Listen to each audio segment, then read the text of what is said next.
So now we wait a seced, and then No, we're in after now. that we say go. Oh, we're in now. We're in now. Oh. Yeah. Oh, so sorry, Jordan. I just mess that up every time. So sorry. I had a feeling I'd do something like that today. Sorry. Anyway, Yeah. Today's one we want to talk about energy systems, didn't we? We did. Because we talk a lot about resistance training and how that's good for us, but obviously still a huge part of training is how we develop the energy systems, and then obviously it can all benefit each other. So my first question is to George: what are the three energy systems, so that people can know what they are, to see, well, actually, what does that mean? What do energy systems mean? What are we talking about? So we're talking about the aerobic system. Yep.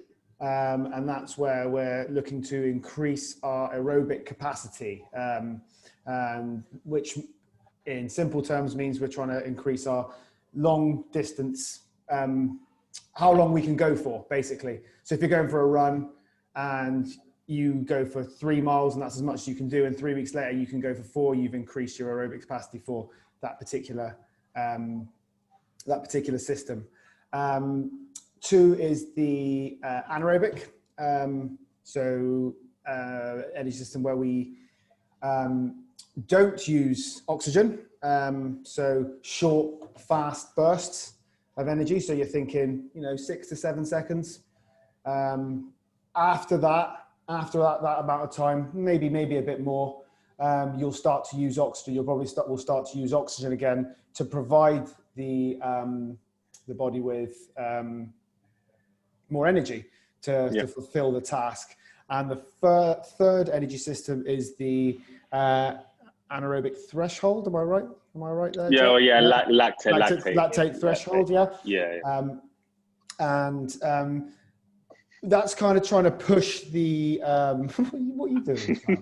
What are you doing? What's he doing there? What's he doing? Is he smirking as he sips tea? I'm doing Trump eye rolls at you. Yeah. Lactate system where we're really trying to. Again, we're trying to push that higher intensity. Obviously, our body can't maintain that high intensity for long periods of time. So once you push past the a certain amount of time, you're trying to go as fast as you can. Still, that's when we get to the lactate system, as you, or the anaerobic threshold, as I called it. Anything else on that, guys? Have I missed anything? It's been a while since I read up on that, to be honest. The middle one is the anaerobic, or the lactic threshold one, is the most terrible. Yes. Yeah. Yes. Yeah. Yeah. I think like going on there, and like this is probably what Jack's going to ask anyway. But the lactate threshold, I think people are like, oh, lactic acid. Like, well, it's not really such the lactic acid. It's just that your body can't get rid of energy wasted products, can it? It can't buffer out the muscle debris, if you like, that's left over from creating energy fast enough, because you're still trying to produce loads of power. So it builds up and then it actually burns in the muscle. Then that's what happens. So it's just your inability to sift out and get rid of wasted products. Lactate, yeah, that's why it sucks. That's why it hurts. Yeah. Because you can't get rid of it. Exactly. Yeah. So if I'm client X and I do my strength training a couple times a week, how can I say, I want to improve my energy system. I want to get fitter outside the gym. How would you go about recommending what to include in their training throughout the week in order to improve their energy system development? So they want to get fitter. They're like, I'm getting strong with you, Simon. That's really good. But I also want to be fitter. I want to run around with my kids. I want to be able to play sport on the weekends. What sort of things can they be doing throughout the week if they're strength training a couple of times a week?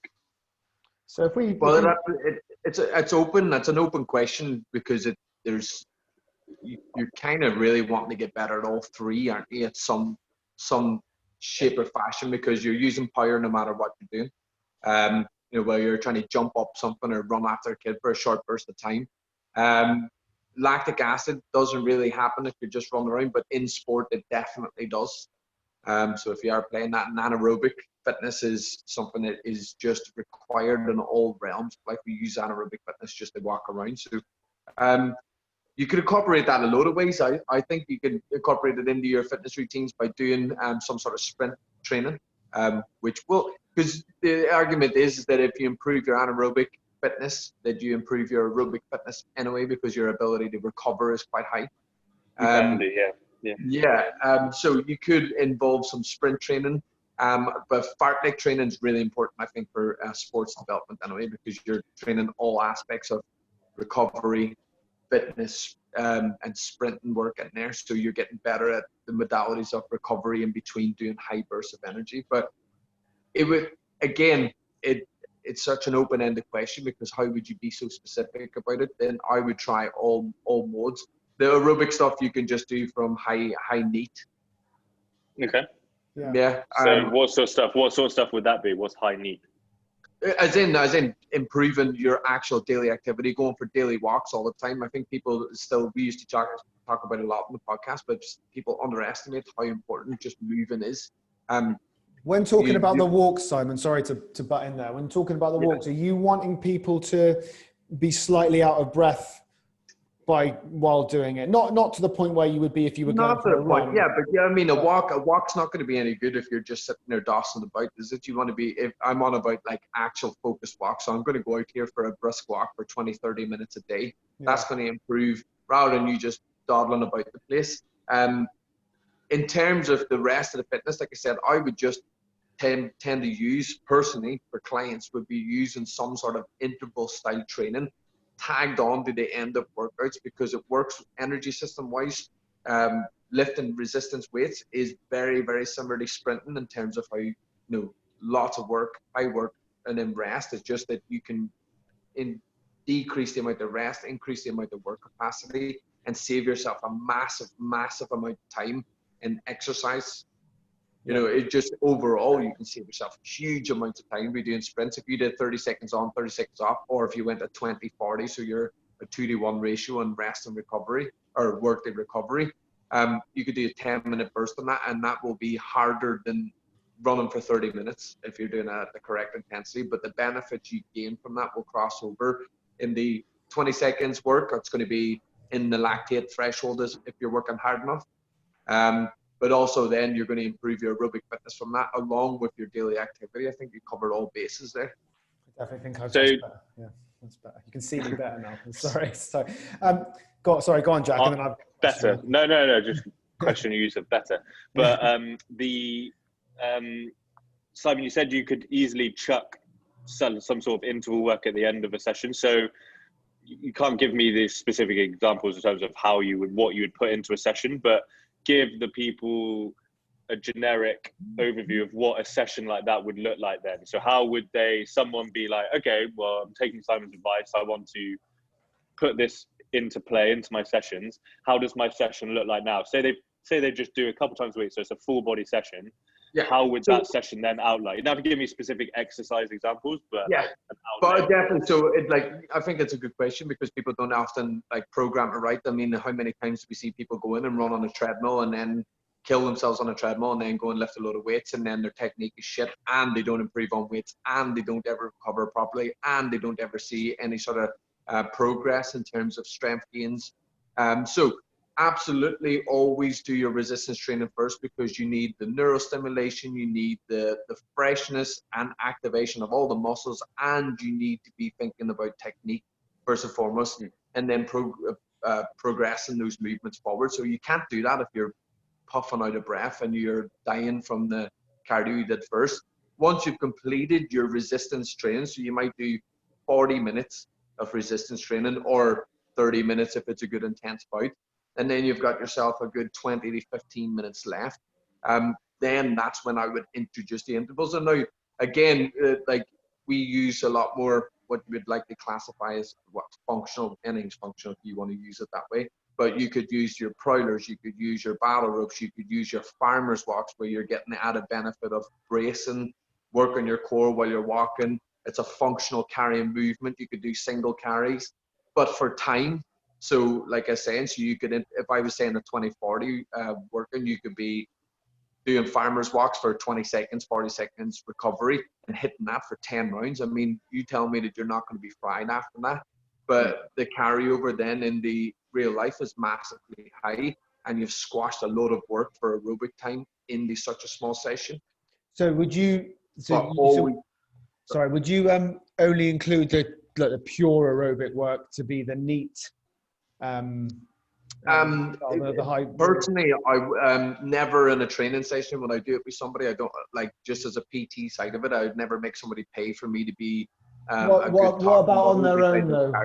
What about outside of the gym though? Would you outside of the gym? Absolutely. Outside of the gym, yeah, absolutely. If they have an aerobic need, as in like they're going for runs, they need to do a 5K, then that has to be programmed around the sessions. And I would always prefer it to either be later in the day than the training session that we did. If it's going to be purely aerobic based, where they're running, cycling, or taking part in any type of swimming, or preferably it would be on the recovery days. Yeah. Just to give themselves some sort of like drop in terms of like, you've done your weights and resistance session, focus on your recovery, do your cardio sessions the days following that, and then back on your resistance style training then. Yeah, so this is a good one for people to listen to, I think, because so often people have a goal to maybe get stronger or maybe to get more aerobically fit or whatever the goal might be. But because they don't understand energy systems and what it is they're actually training, you can go into a gym and be working the totally wrong thing for your goal. Okay, so understanding these energy systems are, are really important, I think. So I think, carry on. I was just going to say that like a simple structure for me on a program would be, like you said, Simon, the resistance-based stuff, where the moves are a bit more complex, we do with me.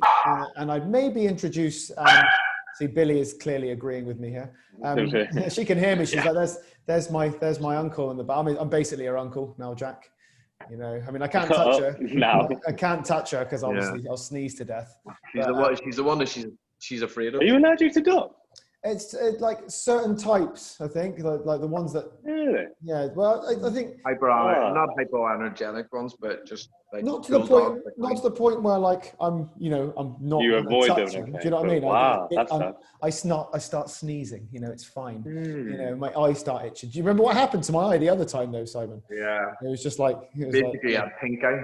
Yeah, maybe I did actually. No. Yeah, so I would do the weight training with the individual myself that I would program, and like you said, Simon, it's it's similar to sprinting. You're going to work the intensity and then drop down, unless of course you're doing very, very high reps, and then I might give someone a daily walking task as well, but I'd also probably give someone who wants to increase their aerobic capacity a bit faster, maybe a short run every maybe twice in the week, once, maybe twice. If it's, like you said, Simon, the forefront of their minds, then I would maybe give it to them more. If it's like, this is my main goal, I've got a 5K to run or a 10K to run, then I'd make it the priority. I don't think I'd give them any sort of sprint work unless it was tagged on to the end of the session as well, to some capacity. So, but I would recommend stuff if you're doing it without a PT. That's probably a little safer. Some of the stuff that I recommend using a bike, for example, is a good idea. Or you're in a gym and using a rowing machine is a good idea to do that high intensity stuff yourself. Because it's never going to be 100%. I think Jack covered it before, like he did, and we with Lee, Lee, you don't want somebody running at 100%. I mean, we all know from like past clients torn hamstrings and stuff where they've not warmed up. You want somebody at you want somebody at 80%. Your rest is like true sprint work is 5 minutes recovery, a 10-second sprint. Nobody's doing that. And you see, I saw it. I don't know about you guys, but especially during lockdown, obviously when gyms were closed, people were suddenly, obviously everyone was running more, but especially in the park near to where I live, there's a reasonable incline that works quite well for something like hill sprints. There were people that are probably, not all the people in the park, I can't assume that, but I imagine there were people around the country who hadn't sprinted in like 15 years, suddenly thought, oh, there's a hill there, I'm going to go do hill sprints. like, Barry, you haven't sprinted in 10 years. You're like, what are you on about? No, you don't need to. So I think people jump to sprints as like a good thing to go and do, but then they'll end up doing it for like 45 minutes. Yeah. Where by the first 5, they've stopped sprinting. They're just getting up the hill any way they can.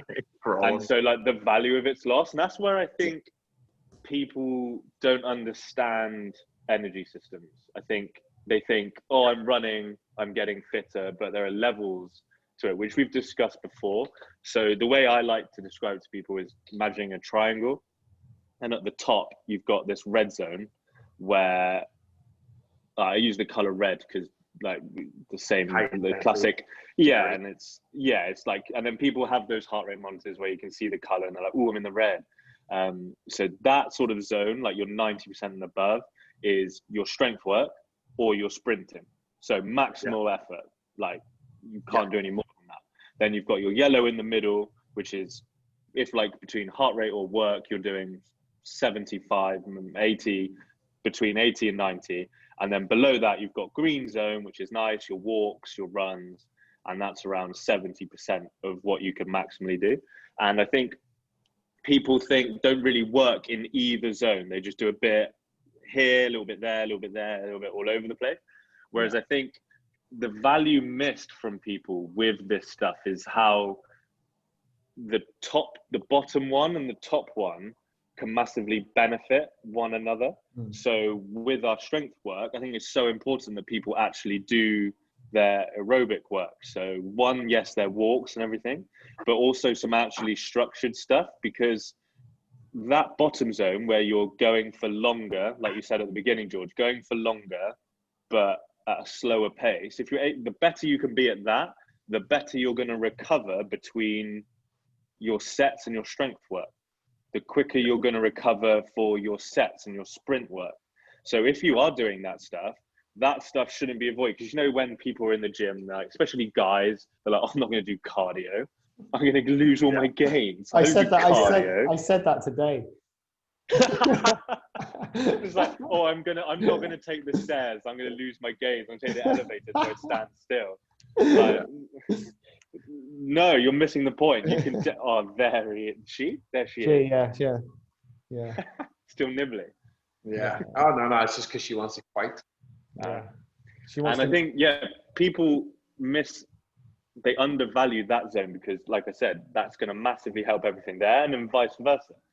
But the other mistake I think people make is when they think about fitness, they'll go for a run. And it's just, I can only go for a run. That's how I get fitter. There's so many other things you can do. Like for most of the people, I don't recommend running that much. One, because mechanically, there's probably deficiencies where you can, like, if they love running, fine, I'm not going to stop you doing what you love doing. But if they're like, I'm not that bothered about running, one, I'd be like, go swimming, because there's no load on your body and it's really good. Or it'd be like something off your feet. So cycling, for example, like I said, or something like that. But then I think something that's also missed, like I programmed it a lot for people where I want them to keep their heart rate quite low. So in that 70 zone, so actually getting that system, because like George, when you went through the systems, the higher your heart rate goes, the less you're going to use that system. You use all 3 systems at once, but you go out of that zone. Yeah. And so staying in that 70, 75%, you're only doing your aerobic work. Yeah. I program for people where they may do like 3 mini circuits for half an hour, 40 minutes, 20 minutes. But each circuit will have like 3 exercises in. It might be like body weight walking lunges and then sit on the bike, each one for a minute, for example. So they do those 3 exercises in the circuit, so it's not boring, you're not just going for a run, but on their phone, whatever, they can see their heart rates at 7%. If you don't have a heart rate monitor, you can judge it by, are you able to still have a conversation? Yeah. If you are, you're probably around about the right zone. If you can't and you're losing that, you're probably going a bit too fast. But you can make your aerobic work and things like that not dull, where you sit on a treadmill or run on a treadmill for 45 minutes, staring at some other guy in the gym for ages. I think that's a mistake people make, is just thinking, oh, it has to be boring, it has to be long, I have to go for an hour. You can do so many other things. That's such a good point, too. Yeah, and like the way I normally do it, I would normally recommend and program that on the days I don't see clients or they have out of the gym, just so we can focus purely on. So then that's the way I work: the high stuff with me, and then the low stuff elsewhere, because I trust them to not. Just from a safety perspective, but also I think from the perspective of, when there's more, someone's got more to give. Someone might pick up a weight and go, well, that was all right. Whereas I'm thinking, no, that was too easy. That's not, so with us, the higher intensity stuff, we can actually help get them to those zones and make them work in safely as well. Session. Yeah, safely as well. Yeah. Absolutely. So, but that's a genius idea. I like that approach with cardio, because it's like a bodyweight squat's not that difficult. I get it that some people might find it that hard. Bodyweight squats, like it's fine. Most people could do it for a minute and you won't be dead, but you'll notice that your heart rate's moving. You'll notice that your breathing pattern's a little bit higher, but you'll still be able to maintain a conversation. Like you said, you go then and cycle with a little bit of resistance for a minute, but again, not something that you're pumping, that your legs fried off, just enough that you're working. Or it could be, again, it could be just carrying the kettlebell around or something like that for a minute after, and then repeating that. And that is, you're getting you're getting loads of functional movements out of it, like we just talked, which imitates stuff that's in real life. You know what I mean? You squat, you 100%. Get up, you walk up and down stairs. It could be a step up that you're just doing. But how much more interesting would that be than just doing pounding the street 30 minutes? Yeah. And you can do it with friends. Like, you don't have to do it on your own. Like, say you've got people, you could make your own little circuit. You have the whole circuit there. You all do it once. You can all have a chat. Like, that's the best bit. You don't have to do it on your own.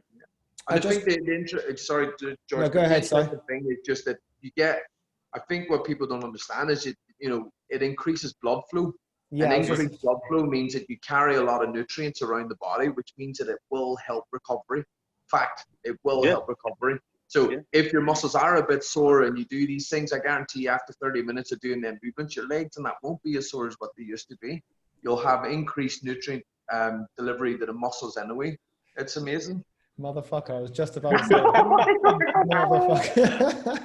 motherfucker. On a point with the zones, Jack, when you were talking about how one will benefit the other, another way I think it benefits, I was doing a deadlift actually, and it was fairly heavy if you're weak like me, but the last rep significantly was very slow, and one of the other PTs here said, well, I don't know how you held your back there in that position for that amount of seconds. So that was a rep. I was doing 3 reps, and that was the 3rd rep, and I was able to hold my back in that position. Now, I wouldn't have been able to hold my back in that position if, like Jack was saying, I didn't on various occasions drop to this zone and work things for longer, slower. Sometimes it does, like you were saying, it doesn't have to be I'm going for a run. It could be I drop the weights that I'm doing and maybe do a set of rows, reverse flies, and the set lasts about 60 seconds. Now I'm back in the aerobic system again. Now 3 or 4, 5 weeks of that will aid my endurance of my muscles to help me with those maximal lifts, help keep them safer. So not just from the energy system point of view, but also from, again, we're going back to the safety point of view, which we've been talking about for a long time in these podcasts. It helps with that as well. It helps with structure and holding that structure for long periods of time. As we all know, with regards to the core, you've got to get the endurance high on it. Yeah. You've got to get the endurance high on the core, because its function is to move us around here and there, but its main function is to be stable, is to stabilize. So if for long periods of time, So if you've got that endurance factor, then you're going to be safer when you're doing your higher intensity work as well. So I did have another good point, even though Simon jumped and stole my point earlier. So sorry. I have a question though as well for Jack. Because we're on energy systems, and because you talked about zones and heart rate monitors, where do you think people should be in an exercise class, full body circuit training class? Where should they be? Because there's an obsession with the red zone. Now we know as people who train, we know as coaches, we know that the red zone should be there for seconds. You're talking about 10 seconds of maximal effort. and you shouldn't be able to give any more. So like you can't expect people to sit there for an hour. No, that's the thing. Yeah, people in workout classes, they're often, not all, their own goal is like, I need to get in the red. And it happens in PT sessions sometimes, where it's like a milestone where, yes, I got into the red, but it's like, couldn't care less, that's not the goal. But in classes, it's in classes, because of the nature of workout classes and how they're normally structured, there's like the very basic classic 45 seconds of work, and then maybe you take 15-second rest, you move to the next exercise. That you're going to sit, I mean, ideally you'd have a color orange because it's in that little zone between yellow and red. That's probably where you would sit on average between that. So if you can see the number on the screen, or you think about percentages, if 100%, you would be around that 88%, 85 to 90% in that zone. That's where you're supposed to sit for the class. Supposed to in brackets, because yeah. And for classes, that's where you'll sit. But the idea that you have to be in red for 45 minutes, like you just said, it's not possible. I think I've used the analogy before. Imagine driving your car down the motorway in second gear at 80 miles an hour. Yeah. I mean, that's fine, but probably, I'm no mechanic, but it'll probably blow up or it will break down, I imagine. That's essentially what you're doing. So yeah, you'll be all right for a bit. Like in terms of the body, it's not exactly the same, and you could do 1 or 2 a week of those. But if you keep doing that continuously, you will break down in some sort of fashion. So it's not sustainable. So that's like, yeah, to answer your question, that's where the aim of class is to sit. But is that the most efficient way to get fitter? Like, you will get fitter. Like, yeah, I'm not saying if you do workout classes, you will get fitter. We'll get broad fitness, won't it? Yeah, there'll be a broad exactly. Yeah, fitness. You'll get some extra benefit from strength because you'll do some sort of resistance work. Your heart rate is increased, so you will get fitter. I'm not saying you won't, but I'm just saying what I've always preached is that there are more efficient ways for you to get fitter. Because if we go back to the recovery point we're making with the low work, our green work, and if we go back to our triangle, in that green section, that helps our recovery, whereas the stuff we do at the top end of the triangle, so the red stuff and the yellow stuff, that takes I love that attack, full attack. That stuff takes 48 hours to fully recover from, ideally. Whereas the green stuff, like we say all the time, the walking, all that stuff, you can do every day, because it's not that taxing on the body. So the point being in that the way to structure your week is to have, the way I like to structure it, as I touched on earlier, is to have a high day where maybe your resistance training session or your sprint session, say, you don't have to do resistance, but then the next day would be a low day. So then they would do their, like, obviously they do walks all the time, but it might be they have their structured low day. So they may do one of those sort of circuits, or if they like running, they go for a run. If they like cycling, they cycle. If they like rowing, they row. And then say when they see me again the next day, in a perfect world, it would be high again. So just alternate between those. I've waffled on there. I went off on a tangent, but did that answer your question?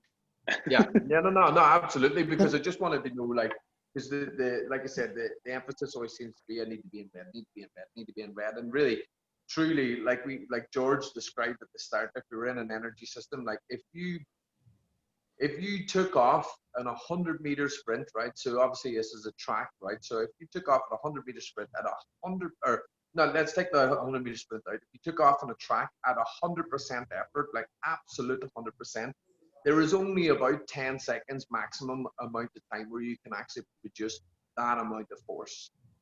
And then from that, your body then will run out of its pre-stored ATP. It'll run out of its energy system that's supplying that energy as quickly as you're making it happen or putting it down on the track. And then from there, your body's got to now all of a sudden go into its glycolytic system and start producing and making energy. They supply you immediately, which it does, but then there's waste products and it can't handle. So the byproduct is that you will start slowing down after about 10, 12 seconds, because it cannot produce energy fast enough. If you continue at that maximal effort, you will eventually grind to a walk, because your muscles will burn so much, lactic acid will take up the muscle tissue. You won't be able to put any force down because your leg is on absolute fire. And then you'll be moving in the aerobic system where your body then can start buffering out all that crap. But by that time, you'll probably be on a walk. Yeah. Now, or on the floor, depending on your fitness. Yeah, 45 seconds in a HIIT class is not sprinting. That's not a sprint. Nobody can sprint for 45 seconds. Like, you might be able to move fast for 45 seconds, but it ain't sprinting. Because, you know, Chris Hoyes and all these types of guys only burst for very short periods of time at maximal. So if you want to hit true red and true high intensity, then shorten your time down and increase your output capacity, because that, and then recover, because that's what it's all about then, isn't it? Recover. So like, that's not really what these fitness classes are about. Yeah. It's about trying to burn energy. That's all we're trying to do. They're burning energy, and with that, gain a bit of strength, endurance, not maximal strength, not functional strength, just strength endurance, because you're doing everything for over 30 seconds. You're in that late lactic acid threshold. You're going into your aerobic because you're constantly battling away with very short time frames. So it's really just about burning calories here. So would you rather do that and be dead and not be able to walk or move or carry on? You know, it's just this obsession with these, like, oh, it needs to be in the red, and people get all excited when they're in the red. Like, don't chase the red. It's not there. Yeah. I think that's where those sort of devices, it's where those sort of devices are helpful in some ways, but they're also bad in many ways, and they're not that talked about. Like, in terms of like calorie, for example, in terms of how people view their fitness and everything, calorie track is always like, oh, like there's the classic conversation, oh, it's bad for like mental health, where you can't track your calories because you end up with a session. Like, I'd say for a lot of people, there's probably just the same amount of obsession with trying to get in the red and the number that comes on the screen in terms of how many calories they've burned. And I think that's just where the information isn't there to say, like, actually, you don't need to be in the red, and the glorification of being in the red, where everyone's like, yeah, like, you're in the red, well done, blah, blah. It's like, great. Yeah, no, but it's obsession, and you know, people wonder why they can't get there. It's half of the time is because they're too fatigued to actually put that much effort in. Yeah. You know, to get the red, they're so fatigued from jumping around the place at like a lactic acid / aerobic sort of like level, where they're just on the cusp of both, that they can't get to the red because they're so big. To get into the red, you need to be producing power. You need to be producing lots of effort. Yeah. I think the structure of classes, and maybe I'm going and talking to maybe coaches a little bit here, but the structure of those classes should be energy output. But the main reason I would see when I'm training a class, I haven't got eyes everywhere. You know, if I'm making a class really, really hard, trying to get people in the red zone, if there's 10 people, I can only watch those 3 at one point, and then those 3 at one point, and then those 3 at one point. So I could be having someone who's fatiguing hard on a squat or something, and losing form really badly to the point where it's dangerous. And I'm not looking at them. I'm looking at these 3 here at that point in time. And at the end of that class, that person's back's hurting because the class is just so hard. So my goal for someone's class would be to pick simple enough exercises, do them for a long enough period of time at a sensible load so that they can maintain it for the amount of seconds that they gave you. So I'm working the aerobic system really. I might pick really simple exercises. I don't know, like at the end, like you said, Si, where they're right in front of me, they're all doing the same thing, and I'll put the timer on for 10 seconds, get them to go as hard as they can, and then I'll take it off for 20. Do you know what I mean? They might do that 3 or 4 times, but that's much more structured and safe because I can see them all. They're there's not someone on a squat, someone on a pull down, someone on a row. Do you know what I mean? There's not 10 different exercises going on at one point. There's one exercise, they're all in a line right in front of me. And that's when I can say, actually, no, this is the exercise where we can maybe hit that red zone. But usually I don't do it. And usually if I do, it's right at the end for about that long, you know. What about yourself? I'll tell you what, though, if you're not hitting the red zone when you're doing back squat for like 6 reps, then you're probably not lifting heavy enough. You know what I mean? Like you should be coming out of there, grinding out and leaving it all out there, and your muscles should feel fatigued. It's, you know, that's true high intensity, or 5 reps, true high intensity. Yeah, you get the heart rate high at the end of this. Do you know what I mean? You hit the 5, 6 reps. If the weight is right, you'll put the bar down, then your heart will start beating hard at that point, and your hands on your head. That's the point where the heart rate will really, really raise, because effectively you're holding your breath for most of the time. People are holding their breath for the 3 to 5 reps or whatever they're doing. You know, to be honest, my tip for people, if you're in your strength session with your coach, or if you don't know, just forget about your heart rate monitor. Just don't wear it. Yes, it's technically you are taxing some, like, your energy systems, but that's not the focus. Like, forget about that. It's irrelevant. Like, if your goal is to get fitter, then have it in the sessions where that actually is the focus. Whereas I think it kind of goes back to what we were saying in terms of where the heart rate is in a class. Classes aren't, the goal isn't, like you said, Simon, for classes, the goal isn't so specific by the coach who's written it. They don't have a specific, I'm going to improve everyone's aerobic system today. Because no one's going to pay however much, 99 quid a month, whatever it is, for a class where they sit at 70% of their max heart rate. No one's gonna do that. No one's gonna pay. People have the expectation now in society where they have to have their ass kicked from someone, and that's it. Whereas, so if that's the way you want to improve fitness, like I said, you will. But this, again, it's not structured in a way that it's the most efficient. If you want to, then take the advice of what we just said and do structured sessions where you actually monitor your heart rate and do it if that's truly what you want. But for your strength sessions, literally doesn't matter what your heart rate is. Doesn't matter. It's not the point. You focus on, like, it doesn't even matter how many calories you burn. Just focus on actually the movement you're doing and getting strong. I mean, the majority of like actual training sessions themselves are there to really improve movement, improve posture, get stronger. They're not really there, like our PT sessions are not really there to burn the calories. What we're there for is to coach somebody on how they can move more, fix their lifestyle so that they achieve results through that. But when they come and see us, if we were only there to burn calories, we wouldn't be doing all the weight sessions. We'd just be and they run around the place doing backflips and all sorts of stuff. We'd have the easiest job in the world. Be like, today we're just going to do this. Keep going.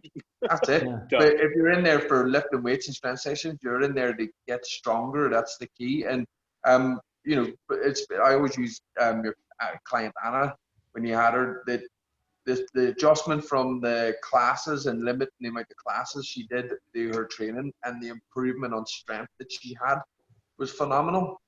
Well, yeah.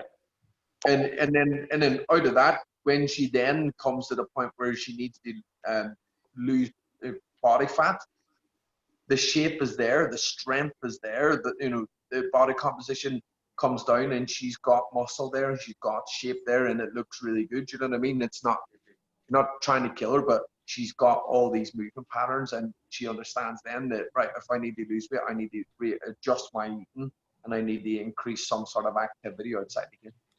Yeah. And the funny thing is if people love going to their workout classes, they love these sessions. The irony is, if they did a couple of sessions where they just did their aerobic energy system, where they keep it 70% a couple of times a week, their performance in their class would improve, because they recover between, after they've done their bouts of 45 seconds, their recovery in those 15 before the next 45 seconds will be better. So they're able to hit that next exercise better. Maybe they're able to do a little bit more weight than last time. Yeah. So having the combination of both, where they actually do that work, you're really going to benefit yourself. Whereas I think people think, I can only do the class workouts, that's what's going to get me fitter. Yeah. It's hard. It's a hard life, and especially because there's a lot of misinformation out there about stuff. And you know, we live in a world where the information's out there, but it's always twisted and turned. So people don't ever know what's real and what's not. No, it's true. Okay, gents. I think I'm going to have to go because Okay. it's my time. Yeah, cool. Is there any other points before we go on this? I think so. Let's summarize maybe what the message for people. Understand what the energy systems are. I think understand what they are and understand what you want to get out of developing them. So are you, what's the goal? Well, it comes back to what's the goal of your training. If you're looking to get stronger, then focus on that. Don't worry about your heart rate because it's not relevant if that's your goal. If you want to get fitter, have a look at the aerobic zone and actually training that, because that's your ability to go for longer. And for most people, that's what they mean by get fitter, probably. So I think is actually understand what it is you want to achieve to then be able to apply the right knowledge and aspect to your training. Yeah. Cool. Anything else? Anything to add to that, Simon? Well, it's just that understand what you're trying to achieve here. When you go into the gym and you're trying to kill yourself, why are you killing yourself? Yeah, what's the reason? What is it that you're trying to do in there? Are you trying to get better at doing 1,000 burpees? Are you trying to feel new? Because it's got to relate. Most people who go to classes don't have aspects of fitness that they need that level of fitness for in their life. You know what I mean? They don't have events that they're doing. Like you said, if you just want to play around with your kids and all that, doing 800 burpees at the end of your session is not going to help you play better with your children. Do you It think really isn't. Like, but doing a structured session, like Jack was saying, the covered session where he's running around, it could be kettlebell deadlifts, Sunday the bike, Monday some swings or something like that, at really low intensity for time. That's going to improve your movement with your children and run around in actual daily activity far more than trying to nail yourself to a wall in the gym. So just think about why is it that you're doing that class? What does benefit me? Because it ain't progression. No. You know what I mean? Because if you aren't doing that same workout for 4 weeks in a row, then I'm sorry, but you're not progressing. You're just doing a random bunch of exercises randomly across the time frame of whatever. Each week's different. We have different patterns. You're not getting better at anything. Wait, do you think people get the point that we don't really like burpees that much? I think one. No, I think we should do a whole episode just on why we don't like Yeah. I think at least one of us mentions it every week. Well, it's like, do you know what I mention it because it's a cheap exercise. It's a cheap exercise. It's when you run out of things to do with somebody and you think, oh, do you know what? Let's do. We'll kill them. I've got 9 minutes left of the session. What do I do? Most PTs do. Oh shit. Let's do box jumps and burpees. Ready? Go. Yeah. Instead, they say, "What do I do?" instead of saying, "What do they need?" I would rather do some reverse flies or face pulls than do burpees. You know what I mean? Like I'm thinking, like, oh, you improve their upper back posture. I've got extra time. That's class. Yeah. Let's take care of that shit.